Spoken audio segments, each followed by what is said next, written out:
You know, what if you could own a car that looks like it just rolled off a sci-fi movie set and could run almost entirely on sunshine?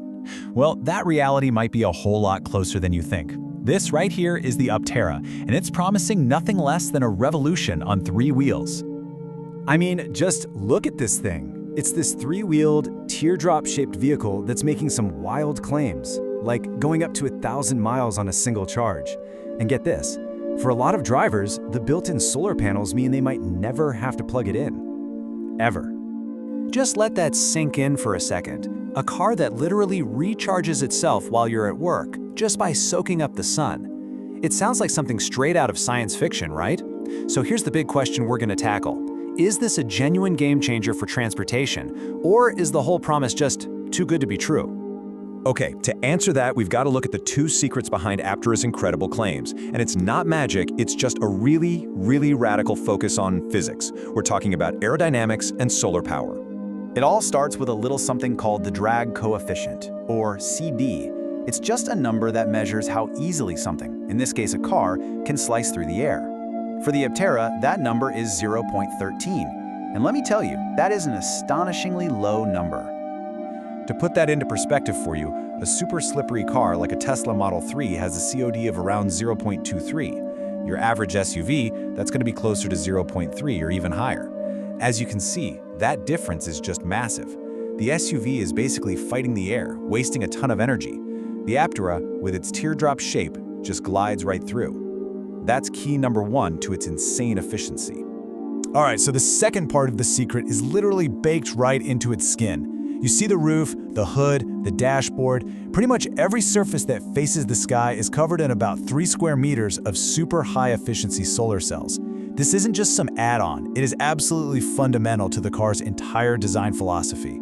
So what does all that sun-soaking actually get you in the real world? Well, on a good sunny day, that 700-watt solar array can add up to 40 miles of driving range, for free, just from the sun. Think about it, the average American commutes less than that, which means you might literally never have to plug this car in. Okay, so it's crazy efficient, we get it. But is it any fun to drive? Or is this just some slow, boring science project on wheels? Let's take a look at the actual performance specs. You know, the numbers here are genuinely shocking. The all-wheel drive version, it rockets from 0 to 60 in just 3.5 seconds. That is deep into sports car territory. Even the standard front-wheel drive model does it in under 6 seconds. So yeah, this is no sluggish golf cart. This thing is seriously quick. Of course, with only 3 wheels, the first question on everyone's mind is safety, right?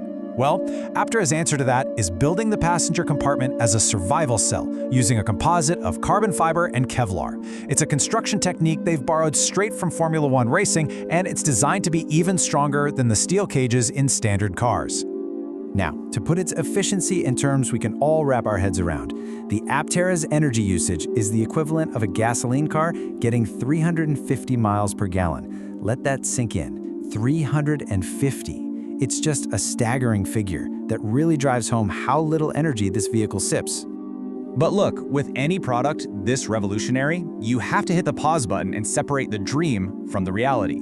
The road to bringing a vehicle this different to the market has been a very long one, and there are some very real challenges we need to talk about.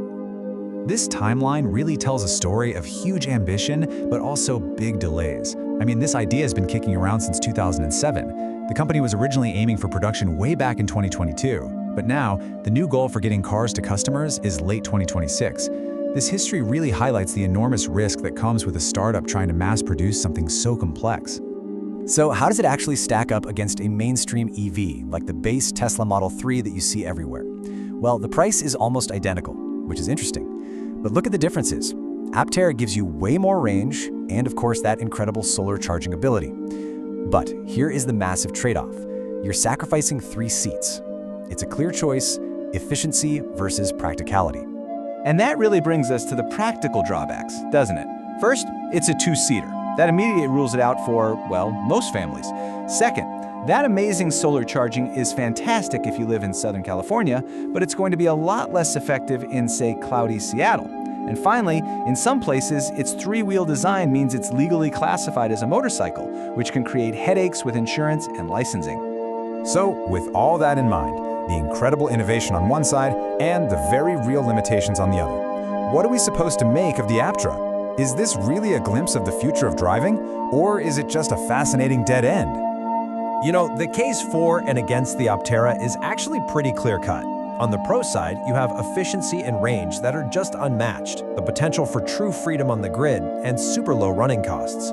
But on the con side, you have those production delays and the risk of a startup, the huge limitation of only having 2 seats, and its heavy reliance on a sunny climate. You know, maybe the best way to think about the Aptera isn't just as a car you might go out and buy. Maybe it's better to see it as an idea made real. It's a statement.